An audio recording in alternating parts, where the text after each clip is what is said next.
Hello दोस्तों, नमस्कार। SM किसी चैनल में मैं आप सब लोगों का दिल से बहुत बहुत स्वागत करता हूं। फर्स्ट टाइम विजिट किया जरूर चैनल को सब्सक्राइब कर लेना, बेल आइकन को हिट करके ऑल सिलेक्ट करके रख लेना। चैनल का लिंक ऊपर आई बटन पे नीचे डिस्क्रिप्शन में मिल जाएगा। एंड आज के दिन की बात करें, जितने भी इंपॉर्टेंट वीडियोज है सबके लिंक नीचे डिस्क्रिप्शन में दिए हैं, आप चाहो तो उनको भी कवर कर सकते हो। तो चले दोस्तों, फिलहाल इस वीडियो को स्टार्ट कर लेते हैं। दोस्तों, इस वीडियो में हम लोग यहाँ पे बात करने वाले आज के दिन के एक बहुत ही इंपॉर्टेंट न्यूज़ मतलब क्या, आप सभी लोगों को यहाँ पे पता ही है दोस्तों कि मार्केट में बहुत सारे रिपोर्ट्स हम लोग को आते हुए देखने को यहाँ पे मिल जाते हैं। एंड ऐसे रिपोर्ट्स में हमेशा आप लोगों के सामने आसान भाषा में एक्सप्लेन करके रखने की कोशिश यहाँ पे करते रहता हूँ। नो डाउट बहुत सारे लोगों के ये भी सवाल आते रहते, सर क्या ये रिपोर्ट मतलब क्या अच्छे भी होते हैं या नहीं। मतलब मैं ये बात से कभी कभी एग्री करता हूँ आपके कि हाँ, कभी कभी कुछ रिपोर्ट ना बहुत ही वाहियात होते हैं, बट कुछ रिपोर्ट हम कह सकते हैं दोस्तों जेन्युइन भी होते हैं। एंड अल्टीमेटली मैंने आप लोगों को एक बात बताई है कि रिपोर्ट करेक्ट है या फिर बकवास है, ये पता कैसे चलेगा, हमें उसको पहले पढ़ना पड़ता है। राइट, हम लोग ऐसे ऊपर से ये नहीं बोल सकते अरे रिपोर्ट ख़राब है करके। अगर हम लोग ऐसा बोलेंगे तो हम कभी ग्रो नहीं कर पाएंगे। राइट, सो डेफिनेटली जितना भी हो सके जो भी रिपोर्ट सामने आता है वो मैं आपके सामने रखने की कोशिश करता हूँ। एंड इसका बेस्ट एग्जांपल हम लोगों ने इसके पहले भी देखा था। कौन सा वाला एग्जांपल आपको याद होगा? ब्लूमबर्ग की रिपोर्ट। जिनको याद नहीं होगा मैं आपको उस वीडियो का लिंक ऊपर आई बटन पे दे दूंगा दोस्तों। जिन जिन लोगों ने उस रिपोर्ट को उस वक्त कंसिडर किया था, राइट, जो कि ज़बरदस्त रिपोर्ट थी। राइट, आप सिर्फ वो वाला वीडियो को जाकर देख लेना और कमेंट सेक्शन चेक कर लेना कि कितने सारे लोग बाद में पछता रहते हैं। एंड उसके बाद बहुत सारे लोगों ने ये रिपोर्ट्स को मतलब थोड़ा सीरियसली लेना स्टार्ट किया। राइट, सीरियसली लेना मतलब पढ़ना स्टार्ट किया। उसके बाद जाना है, मानना है, नहीं मानना है वो अलग पार्ट है, बट एटलीस्ट पढ़ो तो सही। सो ये वाला वीडियो ज़रूर देख लेना, मैं ऊपर आई बटन पे लिंक दे रहा हूँ। आपको पता चलेगा कि क्या धमाकेदार रिपोर्ट निकाली थी ब्लूमबर्ग ने कि निफ्टी लगभग यहाँ पे मतलब डबल होगा करके। एंड वहाँ से एक्चुअल में हम लोग को वो सारी चीज़ें होती हुई देखने को मिली थी, ऑलमोस्ट उतने ही आसपास के आसपास। तो आप चाहो तो वाला वीडियो देख सकते हो, आपको समझ में आ जाएगा। सो इस वीडियो की अगर मैं बात करूँ, क्या ब्लूमबर्ग की रिपोर्ट की हम लोग बात करने वाले हैं? अरे नहीं। सो आज की हम लोग बात करने वाले दो बड़े दिग्गज कंपनीज, उनकी रिपोर्ट्स हम लोग को देखने को मिल रही है। एक है दोस्तों गोल्डमैन सैच। सो गोल्डमैन सैच की बात करें एंड उसी के साथ साथ मॉर्गन स्टैनली की बात करें, इन्होंने रिपोर्ट निकाली है। अभी रिपोर्ट निकालते तो किस बात की रिपोर्ट है? बहुत सारे अलग अलग टाइप के रिपोर्ट होते हैं। तो दोस्तों उन्होंने रिपोर्ट निकाली है इंडिया के मार्केट के ऊपर, मतलब हमारा निफ्टी 50 का परफॉर्मेंस कैसे रहेगा, उसके ऊपर बेसिकली निफ्टी का टारगेट क्या रहेगा, उससे रिलेटेड उन्होंने रिपोर्ट यहाँ पे निकाली है। एंड देखिए जो भी है उनकी रिपोर्टिंग होती है ना दोस्तों, हमेशा याद रखना 12 महीने की रिपोर्टिंग होती है, मतलब 1 साल के डेटा की वो बात करें। इसके पहले भी मैंने आप लोगों को बताया था कि जैसे ही 31 मार्च खत्म हो जाएगा उसके बाद आप लोगों को नेक्स्ट 1 साल में क्या परफॉर्मेंस हो सकता है, इससे रिलेटेड एक रिपोर्ट अलग अलग रेटिंग एजेंसीज की ओर से, फर्म्स की ओर से, ब्रोकरेजेस की ओर से, राइट, फाइनेंशियल सर्विसेज प्रोवाइड करने वाली कंपनीज के ओर से आते हुए देखने को मिल जाएंगी। सो ऐसी रिपोर्टिंग हम लोग को होते हुए देखने को मिली है। सो कितना निफ्टी का टारगेट यहाँ पे उन्होंने दिया है? तो दोस्तों गोल्डमैन सैच की अगर हम लोग बात करें तो उन्होंने कहा है कि निफ्टी आने वाले समय में 20,000 तक जा सकता है। ये गोल्डमैन सैच ने बोला है दोस्तों, ये मैंने नहीं बोला है। जो भी आपको कमेंट सेक्शन में बोलना है वो गोल्डमैन सैच को बोलिए, ठीक है। सो 20,000 की बात उन्होंने की है। क्या ये इम्प्रैक्टिकेबल लगता है कि 20,000 निफ्टी नहीं जा सकता?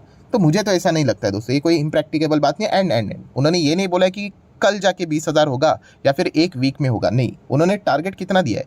12 महीने का, मतलब एक फाइनेंशियल ईयर की बात करें। चल मैं उस रिपोर्ट के ऊपर ही आ जाता हूँ। ये देखिए कि निफ्टी 20,000 को टच कर सकता है 12 महीने में। गोल्डमैन सैच ने ये सारी बातें यहाँ पे बोली है। अभी नो डाउट उन्होंने ऐसा क्यों बोला है, उससे रिलेटेड भी तो बातें जानने की कोशिश हम लोगों ने यहाँ पे करनी चाहिए। एंड प्लस मॉर्गन स्टैनली ने क्या बोला है वो भी जानने की कोशिश करेंगे। प्लस कौन से सेक्टर को उन्होंने यहाँ पे कहा है कि वो ज़बरदस्त परफॉर्मेंस दे सकता है, वो सारी बातें यहाँ पे मैंने कवर की हैं। तो चलिए एक एक स्टेप को देख लेते हैं। सो फर्स्ट पैराग्राफ आप देख सकते हैं, वही चीज़ लिखे हुए जो अभी हम लोगों ने पढ़ी, ठीक है, उसको रिपीट नहीं करेंगे। तो उन्होंने कहा कि 15% करंट लेवल से निफ्टी के टारगेट के हिसाब से अगर हम लोग बात करें तो उनको अपसाइड नज़र आती है। मतलब ये वाला साल की अगर हम लोग बात करें, फाइनेंशियल ईयर 24 की बात करें तो 15% की अपसाइड उनको नज़र आती है। देन अगर हम लोग बात करेंगे तो उन्होंने ऐसा क्यों बोला है, तो देखिए इनकी जो रिपोर्टिंग होती है ना दोस्तों, ये ऑल ओवर दी वर्ल्ड होती है। तो उन्होंने ये रिकमेंड किया है, किसने? गोल्डमैन सैच ने, कि इंडियन इक्विटीज़ में बाय करो। ऐसा क्यों लिखा है इंडियन इक्विटीज़ में? क्योंकि जैसे मैंने कहा कि ऑल ओवर दी ग्लोब हम लोगों को इनकी रिपोर्ट्स देखने को मिल जाती है। सो बहुत सारे फॉरेन इन्वेस्टर इनकी रिपोर्ट्स को फॉलो भी करते हैं, राइट। सो इंडियन इक्विटीज़ को उन्होंने कहा कि बाय करो, और उन्होंने ये कहा है कि time to accumulate Indian equities. But देखिए उन्होंने क्या लिखा है कि क्वालिटी स्टॉक्स को ऐड करो। राइट। ये सबसे इंपॉर्टेंट चीज़ है। क्या लिखा है? Quality stocks. अभी इंडियन इक्विटीज सिर्फ देखने का नहीं कि कोई भी पेनी स्टॉक जाके खरीद लिया, उन्होंने कहा है क्वालिटी स्टॉक्स में आप चाहो तो यहाँ पे क्या कर सकते हो, बाइंग कर सकते हो, स्टॉक्स को एक्यूमुलेट करके अपने पोर्टफोलियो में यहाँ पे रख सकते हो, बिकॉज वो रीजनेबल प्राइस के ऊपर यहाँ पे हम लोग को ट्रेड करते हुए देखने को मिल रहे हैं। ये सारी बातें गोल्डमैन सैच ने अपने रिपोर्ट में यहाँ पे बोली है। देन उन्होंने ये भी कहा है कि वैल्यूएशन अट्रैक्टिव है, रीजनेबल है। हाँ, चीप की अगर हम लोग बात करें कि बहुत ही सस्ते हो चुके हैं, तो ऐसा भी नहीं है कि बहुत ही ज़्यादा सस्ते हो चुके हैं करके, बट रीजनेबल है। उसके हिसाब से उन्होंने कहा है कि आप चाहो तो डेफिनेटली इंडियन इक्विटीज़ को क्या कर सकते हो, फोकस में यहाँ पे रख सकते हो। आने वाले समय में आपको इनके जो अर्निंग ग्रोथ रहेगी इंडियन इक्विटीज़ की, वो बहुत ही अच्छी खासी 15% 17% के आसपास देखने को मिल सकती है। एंड यही रीज़न है कि अच्छे अच्छे इंडियन इक्विटीज़ अच्छा काम करेंगे तो निफ्टी भी हम लोग को यहाँ पे 15% की तो ग्रोथ दिखाई देगा। मतलब टारगेट जो उन्होंने रखा है 20,000 तक यहाँ पे आने वाले फाइनेंशियल ईयर तक पहुँच सकता है, ये पॉइंट उन्होंने सामने यहाँ पे रखा है। देन अगर हम लोग बात करेंगे दोस्तों तो सेक्टर, तो आप यहाँ पे चेक कर सकते हैं कि गोल्डमैन सैच ने कहा है कि ओवरवेट कहा है कि ज़्यादा से ज़्यादा इन सेक्टर को अपने पोर्टफोलियो में जगह दो करके बैंक्स को कहा है।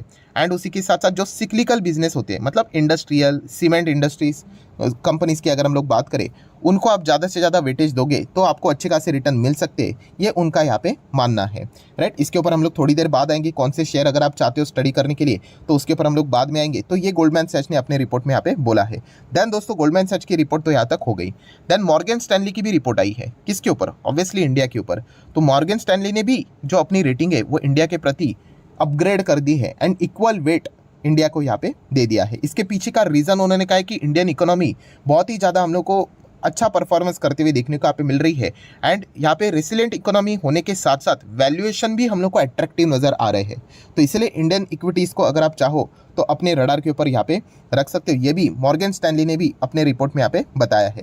देन मॉर्गन स्टैनली की भी अगर हम लोग बात करें तो कुछ सेक्टर्स उन्होंने बताया, जैसे कि फाइनेंशियल सेक्टर की अगर हम लोग बात करें, उनको आप चाहो तो अपने रडार के ऊपर यहाँ पे रख सकते हो, या फिर जो कंज्यूमर डिस्क्रिशनरी जो सेक्टर रहते हैं उनको भी आप अपने रडार के ऊपर रख सकते हो। तो आने वाले समय में आपको अच्छे खासे रिटर्न यहाँ पे मिल सकते हैं, ये मॉर्गन स्टैनली का यहाँ पे मानना है। अगेन कहना चाहूँगा, ब्लाइंडली जाके कॉपी यहाँ पे नहीं करना होता है, बट ये उनका ओवरऑल रिपोर्ट हम लोग को देखने को मिल रहा है कि वो इंडियन मार्केट के ऊपर ज़बरदस्त बुलिश नज़र यहाँ पे आ रहे हैं। सो ठीक है, रिपोर्ट के आखिरी पैराग्राफ के ऊपर हम लोग आ चुके हैं। तो ये देखिए, मॉर्गन स्टैनली ने कहा है कि ओवरवेट कौन सा? Financial and consumer discretionary sector, इनको आप चाहो तो फोकस में यहाँ पे रख सकते हो। सो उन्होंने ये भी कहा है कि इंडियन मार्केट का जो पीई है, राइट, पी मल्टीपल्स की बात करें, पी रेशियो की बात करें, तो वो भी उनको यहाँ पे वैल्यूएशन के हिसाब से सब कुछ यहाँ पे परफेक्ट लग रहा है, इसलिए उन्होंने ये पॉजिटिव रिपोर्ट यहाँ पे निकाली है। देन दोस्तों अभी हम लोग आ जाते हैं फटाफट जो सेक्टर की उन्होंने बात की, स्टॉक्स की बात की, जैसे कि गोल्डमैन सैच की बात करें तो उन्होंने कहा कि बैंकिंग सेक्टर, तो बैंकिंग सेक्टर में आप लोगों को पता ही है कि HDFC bank, ICICI bank, Kotak Mahindra bank, ये पर्सनली मुझे अच्छे लगते हैं। एक्सिस बैंक से मेरी कोई दुश्मनी नहीं है, बट ये तीन मुझे ठीक ठाक लगते हैं। एंड अगर आप जाना ही चाहते हो तो AU स्मॉल फाइनेंस बैंक, थोड़ा रिस्क लेना चाहते हो तो, एंड अगर सरकारी में जाना चाहते हो तो एक ही है SBI। ये 5 हमेशा मैंने आप लोगों को बताया है, इनको आप चाहो तो यहाँ पे स्टडी कर सकते हैं। ये मेरे साइड से कोई रिकमेंडेशन नहीं, बट येस सबसे सेफ ऑप्शन यही होता है। बैंकिंग सेक्टर पिछले 1-1.5 साल से चला नहीं है, तो इसलिए उन्होंने इसी सेक्टर की बात यहाँ पे की है। एंड आपको पता है बैंकिंग सेक्टर के बिना हमारा निफ्टी तो ऊपर जा ही नहीं सकता, पॉसिबल ही नहीं है। देन अगर हम लोग बात करेंगे, उन्होंने कहा कि सीमेंट सेक्टर, गोल्डमैन सैच की बात करें तो सीमेंट सेक्टर को अगर मैं जाऊँगा तो मैं सिर्फ एक ही स्टॉक को ज़्यादा पसंद करता हूँ, वो है अल्ट्राटेक सीमेंट। राइट, वैल्यूएशन भी बहुत ही ज़्यादा प्रीमियम, मतलब अच्छे लेवल पे हम लोग को देखने को यहाँ पे मिल जाती है as compare to the other stocks. And number 1 company भी देखने को मिल रहा है। एंड सबसे गोल्डन पॉइंट कौन सा है कि अल्ट्राटेक सीमेंट को किससे खतरा है? तो अंबुजा सीमेंट एंड ACC से। बट आपको पता ही है अदानी ग्रुप बहुत ही ज़्यादा खतरे में यहाँ पे चल रहा है, तो इसके चलते इनका एक्सपांशन भी हम लोग को रुकते हुए देखने को यहाँ पे मिल चुका है। सो कॉम्पिटिटर की बैंड बजना ये दूसरे कॉम्पिटिटर के लिए एक अच्छी बात होती है। तो अल्ट्राटेक सीमेंट की अगर हम लोग बात करें तो सब कुछ यहाँ पे उनके लिए बढ़िया नज़र यहाँ पे आ रहा है। सो अगर आप चाहो तो अल्ट्राटेक सीमेंट को भी अपने रडार के ऊपर रख सकते हो। हाँ, अगर हम लोग बात करें तो इस कंपनी का जो चाल ढंग है वो कंपैरेटिवली स्लो होता है। विप्रो कैसे चलता है वैसा चलता है, तो थोड़ा संभल कर जाना चाहिए। ये मैं पहले आप लोगों को वार्न यहाँ पे कर रहा हूँ। कंपनी खराब नहीं है, बट ये पॉइंट आपको पता होने चाहिए। देन अगर हम लोग बात करेंगे दोस्तों तो इंडस्ट्रियल, अभी ये जो उन्होंने बात बोली कि इंडस्ट्रियल स्टॉक्स अच्छे करेंगे, राइट। अभी इंडस्ट्रियल स्टॉक्स की अगर मैं बात करूँ तो आपको पता ही है कि इसमें सब कुछ ही आ गया। मतलब आप इंफ्रा को भी पकड़ लो, राइट, इंफ्रा से जुड़े हुए जितनी भी कंपनीज है उनको पकड़ लो, सब कुछ आगे A to Z, right, equipment से लेकर, मतलब ये लिस्ट इतनी बड़ी रहेगी ना दोस्तों, ये देखिए इतनी बड़ी लिस्ट है कि चलती रहेगी। सो यहाँ पे मतलब बेसिकली वो यही कहने की कोशिश करे कि इंफ्रा, इंडस्ट्रियल इसमें भी सीमेंट जैसी कंपनी हम लोग को, ये देखिए लिस्ट रुकेगी ही नहीं है दोस्तों, इतनी बड़ी लिस्ट है। अभी मतलब वीडियो ही खत्म हो जाएगा बट ये लिस्ट चलती रहेगी। सो बेसिकली अगर मैं आप लोगों को कुछ एक दो कंपनीज ऐसे ही दिखा दूँ, मतलब सिर्फ एग्जाम्पल के तहत कि इंडस्ट्रियल मतलब एग्जैक्टली वो क्या बोलने की कोशिश कर रहे हैं। तो अदानी की कंपनीज भी अगर हम लोग बात करें, अदानी एंटरप्राइज, ग्रीन, पोर्ट, ये भी इंडस्ट्रियल में देखने को मिल जाते हैं। देन अगर स्टील की बात करें, एपीएल अपोलो ट्यूब्स की बात करें, तो ये भी हम लोग को उसी में देखने को मिल जाते हैं। पाइपिंग जैसी कंपनी, तो उसमें भी एस्ट्रल जैसी कंपनी हम लोग को देखने को मिल जाएंगे, राइट। तो ये सब कुछ इसी में आ जाते हैं। देन एचएलई ग्लास कोट की अगर हम लोग बात करें तो ये सब कुछ हम लोग को इसी के अंदर, इंजीनियरिंग जैसी कंपनी, एचजी इंफ्रा की अगर हम लोग बात करें, राइट, लार्सन एंड टुब्रो की बात करें, जेएमएम फॉडलर की बात करें, ये सारे कंपनीज हम लोग को इसी के अंदर देखने को यहाँ पे मिल जाते हैं। सो ये इंडस्ट्रियल सेक्टर की भी बात उन्होंने की, आप चाहो तो इसको स्टडी कर सकते हो।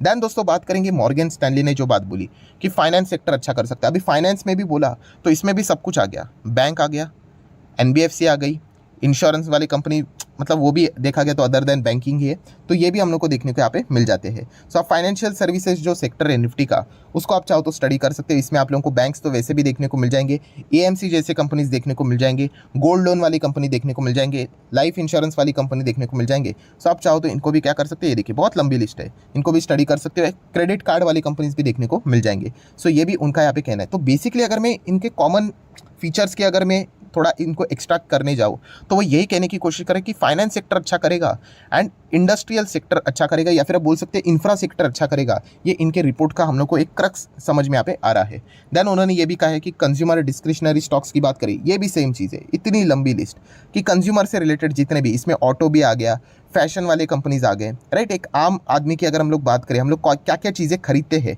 वो सब कुछ आपको इसके अंदर देखने को यहाँ पे मिल जाएगा, राइट। तो ये भी लिस्ट बहुत लंबी हम लोग को देखने को यहाँ पे मिल रही है। इसमें होटल इंडस्ट्री भी आ गए, सब कुछ हम लोग को देखने को यहाँ पे मिल जाता है। सो इस सेक्टर की भी बात वो यहाँ पे कर रहे थे। प्लस दोस्तों थोड़ा सा अगर हम लोग पीछे चले जाए तो आपको पता ही है कि आईसीआईसीआई डायरेक्ट ने भी ऐसी रिपोर्ट निकाली थी।